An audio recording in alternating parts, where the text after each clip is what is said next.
Ano, sila na. Yeah. Okay.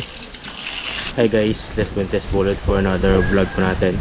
For this vlog guys, meron na po ako ditong papalitan na nasirang circuit breaker po. So ito po yung circuit breaker na nagko-control sa electric water pump po natin. So nasira po siya, no? Meron akong binili dito bago, Royo na brand, 15 amperes enclosed type po siya guys, no? Kasi meron po siya casing. So ito yung papalitan natin dito. Yan, ito yung nasira. Oops, vlog pa yun.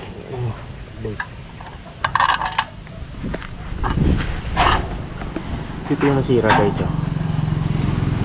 Ngayon yung gagawin ko, kukunin ko na lang dito, no? Tapos papalitan ko na lang yung bago doon para hindi na tayo gagawa pa ng kanyang frame. Okay, so itatago na lang natin yung kanyang casing kasi pag bumili tayo, ito na yung susunod yung bibilihin po natin para kailangan natin. Mas mura kasi guys pag ganito lang.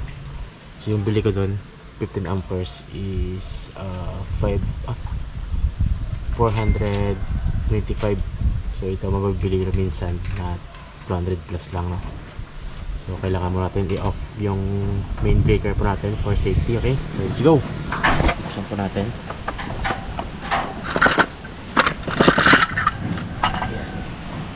So ito lang yung kuha natin guys.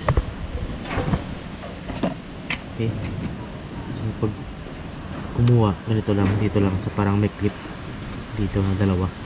Okay, isa. Okay, yan. Okay, so ito katago mo natin ito casing niya kasi magagamit natin to. So bago tayo gumawa guys ng mga electrical works, make sure na naka-off yung circuit breaker natin. Okay, tanggalin natin yung kabilaan.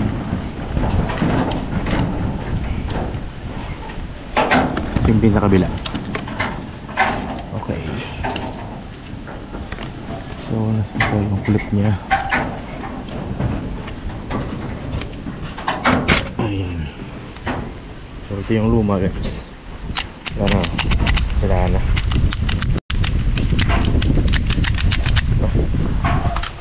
Ito papalit natin.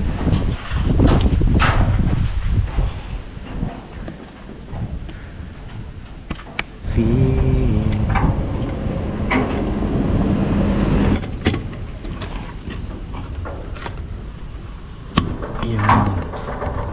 Yes. Ayos guys, wait na fit siya. So kailangan natin ito tanggalin kasi dati isa lang yung ginawa ko dito na ginamit kasi yung isa dati ito sira na yun. So hanggang sa nasira na din yung isang side nya, kaya tanggalin mo rin ito para dito natin idadaan sa kabilaang side po, no? Okay, wait guys, natanggal na po natin yung mga wirings. So ito yung source guys natin. So dito po sa source side, and then ito yung maliit na bulb na kulay green. Ano lang po to guys, no? Parang indicator na malalaman natin na pag na-on natin tong breaker, andar po to. At least malalaman natin na umaandar yung motor dun sa ilalim, no? Kasi pag wala to guys, hindi natin alam kung napatay ba natin yung motor dun sa ilalim. Okay, so bali ano lang daw siya, indication or indicator bulb. Ito yung linya papunta sa ano natin, lightnings, sa mga suga, sa mga ilaw, yan dun. Ito naman, ito yung papunta sa ating electric motor nandun sa ilalim. Okay, so mga ilang beses ko to guys napakita sa inyo, pero sa mga bagong viewers po natin, nandun po yung aming electric motor sa ilalim, no? Sa aming balloon. So maya maya pag pinandara po natin to, pababat po tayo para lagyan yung electric motor kasi hindi po siya hihigop ng tubig pag hindi po siya nilalagyan ng tubig po, no? Okay, so gagawin ko mo to guys, mabalik ako yung maya maya. Alright guys, so tapos na po tayo mag-wiring po, no?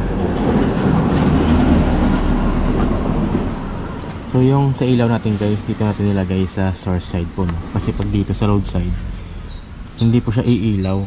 Iilaw siya pag tuwing pinapanda lang yung electric motor po, no?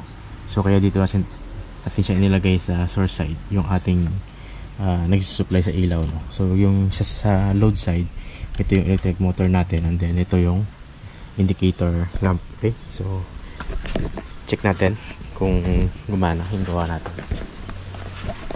Ang ipang breaker natin. Ayan. On. Ang tigas. Ayun. Ayan guys, milaw. Ibig sabihin doon, umandar na yung ating electric motor sa ibaba, no? So lagyan po muna natin ng takip para mas safe. And then bababa po tayo doon guys para maglagay natin. Ito pala. Ito na pala guys, hindi natin kailangan bumaba. Ayan, no? Sa tubig. Dito talaga. Isa kasi guys, kailangan natin din lagyan ng tubig para umaktan yung tubig, no? So ngayon, nalala ko kasi kahapon pinandar ko po yun, no? So siguro hindi pa bumaba lahat ng tubig, kaya hindi natin kailangan bumaba guys. Yun, no? Lang.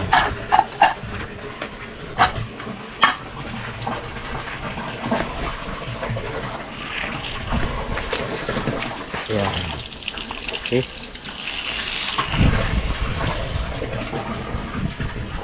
Yes. So hanggang dito lang guys yung vlog po natin. Maraming salamat sa lahat ng mga nanood. I will see you in my next vlog. Okay, bye bye.